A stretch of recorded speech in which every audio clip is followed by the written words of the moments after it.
police campaign na practice at nagkarakuan si Tita PP.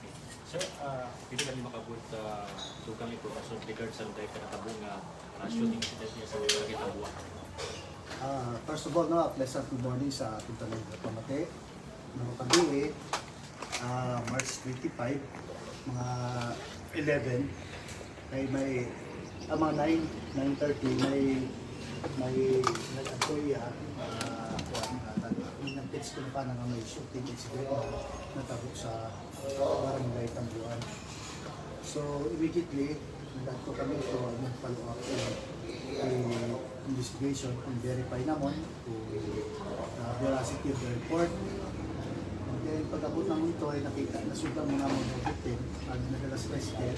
Then kaibahan naman ang nangyari mo i-transfer sa ambulance going sa Kalibo. So bali ang istorya kararo ato nga victim ay nagagarab ay yung adlaw. Then pagka hapon kiba sa anang friend medyo nagtagay sa tuba ang nakita ko. Then habang kay istorya sanda ang mga nangan may lumupok madaywa ka lupok ang higo taro victim iya sa may bless. So nga gin anang kibahan na sa balay sa anang ipahat nga tos may balkoni ay anang nanay anang friend. So anang nanay nang ngayo help sa mga neighboring nanda medyo layo abit sa kere anang balay nakasulo gala. Tapos yun ang ibuligan mo gidala sa Incargas Tricycle at doon yung nasundang namon. At sa amon pag-imbestiga dito sa crime scene ay may naka-recover kami daywa kaslag namin yun. May mga person of interest kita at pinakuha nita ng mga investigator na palukapin mo ita ng mga additional witness as much as possible ay gusto namin iya sa MPS, mga MPS na maipile o kaso. Ano ang motibo, sir, nga ginatalan out sa pagpamarina na, sir? May kagawa lang sa fund na may old bridge. May suspect na, sir? May person of interest. Person of interest na invite na natin niya sa... person of interest pa lang. Pilang bilog, sir? Siyempre, isa man lang. Sir, background biktima, kasi based sa information ay ex-convict ko na rin mo. So, background biktima nga na, sir? May case man ron, may case man ron pang muno ron, stabbing, pero buhay man to. Iyaman sa Malinaw? Iyaman sa Malinaw. Oh. Pero sa para yung matabo ro pagbaril kabi sa nagiinuman sa ano may diskusyon pa nga natabo sa makibahan. Wow, tawa ka. Basta daw according abis mga neighbor to mga pagpauli nanda. Then ganday mo mga after 1 hour may nakabati o mga neighbor dahil makalupok. Sir, may igo sa dughan ano man pagpati naton based investigation malapitan pagbaril. Mga more or less siguro mga iabe kapag pag mga una na sa may bako din. May distansya di magali. May distansya nga kere. Medyo elevated o position super 9 mm sa ano? 9 mm na-recover naman na slag. Empty shell.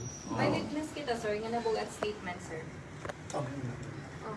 So for the purpose of filing a Anday wasar ka mga intisyon na recover na to tumama to tanan do bala sa gawas ng victim. Edi empty shell hindi. Adi ro ko ba do daywa nga to nga pan do arang slag tumama baga man sa gawas ng victim. Tumama si may tama ro. Okay. So may isa may nagtama dito. Sa bilog. Posible kaya sir ginplanuhan nga natumbukan gid nga una sa dato yung oras nga ron. Pwede nga sundan mo pauli hindi madulog gid. Okay. May posibilidad nga nagsakay motor o nano sa inyong investigation basi riding tandem man bukod man? Hindi man. Kung man niya kaya itang relationally hindi man. Oo. I mean basi kung nagsakay pat motor do suspect or mga person of interest nimong ginahambal? Ay hindi man siguro. Nabaktas lang? Baktas lang siguro. Pero person of interest, sir, related sa mga previous na mga kaso nga ginaka-involve victims? Definitely. Same barangay, sir? Yes, ato nga, Pansit, may mga blatter mo kung mga battle party ka. So far, wala pa man. Wala po simple nga. Ando yun ang kabihiran na Drug personality sir, ay halo victim? Nan. What about person of interest? Hindi man. Mga pilang years na imo, sir, na nakalaya ko nakulong imo before? Wala ko ka, wala ako sa mga nakuha naman ay bago mo naman. Yes, sir. Kung suspect ang first na pagkakasal sa kasi punta ng iya dito sa barangay ng Daor sa adjacent na barangay. Gusto within the municipality. Malinaw. Medical status if victim, sir. Okay man din mo. Conscious naman ikaw, sir. Okay nung mga damudayan ng mga baluwi, natin mo, bahala din. Siguro Pero- nagtama pa sa Pero naka-ICU po, sir. Oo, naisip ko. Pero kilala ako, no, sir, o nagbaril ka na, naitsurahan na ang nakita. Nakahambal po ba, sir? Eh, kapalapit ako yung investigator, eh, sabi, basically, hindi pa makahambal yung mga isang isa. Madugong area sir kita kabi pag abot na Oo, to. natubo. Medyo, pero maabot man i-reflect itsuga from the balay, tapos ang location niya. So, hindi kayo maklaro. Pwede mahagit. So, kung kilala mo itong tao, ay Kung tipo yung suspect, sir, may intention nila yung mga patson o victim nila, sir. Kung Yan nandito tulad kayo. dito. Dugan igo na. Ngayon na, circulate lang, may intention. Para hindi yung bala. So, Importante sir. may sa akong mga tiyang. May intention, may intention. May bubunat isa kasi twice. Importante sir bukod election related ag isolated case mo lang. Yung kaso, sir, ano posible nga kaso nga i-file natin, if ever nga ma-identify natin yung suspect? Kapag ito frustrated murder, pero jail boy, parang ano eh.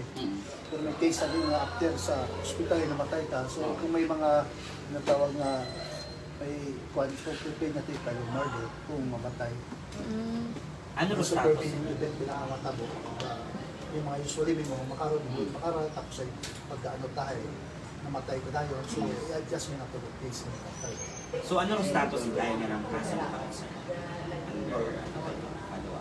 Ano pala ako din sa pero may ato mga personal interest at mga Pero sir, sunod sa komunidad pa doon, spray na ay hindi ay siyempre kung ano ang Armas. armas. So pag imo na panawagan siguro sa publiko regarding sa inay, medyo itibol na shooting incident, siyempre may mga baril, ano ato na election promoter na. Yun na sa mga firearm holder, kung mga wala man na lisensya, may programa man wala itong station na armas kayo bugas, so better rin lang na isurrender niya sa aton para maiwasan natin na makasakit kita sa atong isang katao. Makabayo lang kita itapong na kay kumadakpan sanda, ay dahil makakaso mag-apply sanda, pwede na legal possession firearm at sa American ban. So kung isurrender nanda, so mas safe siya ba? Thank you, sir. Thank you, sir. Kaya police captain. So hato no mga kasimanwa siya Police Captain Fernandez Joselito Fernandez no hanungod nga ni saray karon nga shooting incident iya karon sa maya barangay Tambuan sa Banwa ita Malinaw correction ko lang gali uman no mga kasimanwa kaina sa aton karon nga first live ito nga ni sa area mismo kaya naga-comment nga kuno kung si Ingrid man natabo iklaro ko lang no mga kasimanwa natabo raya iya karon sa maya barangay Tambuan sa Banwa ita Malinaw bukod tait sa Makato mga kasimanwa ha baligya nagkasaga lang gid kita ita hambal siguro no nakasagaan kita mit lang ita Banwa pero natabo gid darong ray karon ni insidente iya karon sa aton nga Banwa ita Malinaw so sa mga kasimanwa naton nga nagapamati abo gid nga salamat kinyong tanan so sa makaron ray aton no nga initial nga report maghalin nga karon sa aton nga area of responsibility sa kay patrol with kasimanwang Jerome Lastimosa para sa patas ag may tagapisong pagpanerbisyo publiko. Ako si Kasimanwang Jeneline Ganot Energy FM Kalibo with Kasimanwang Vanessa Jane Paderes at Energy FM Kalibo Kasimanwa ko palangga ko.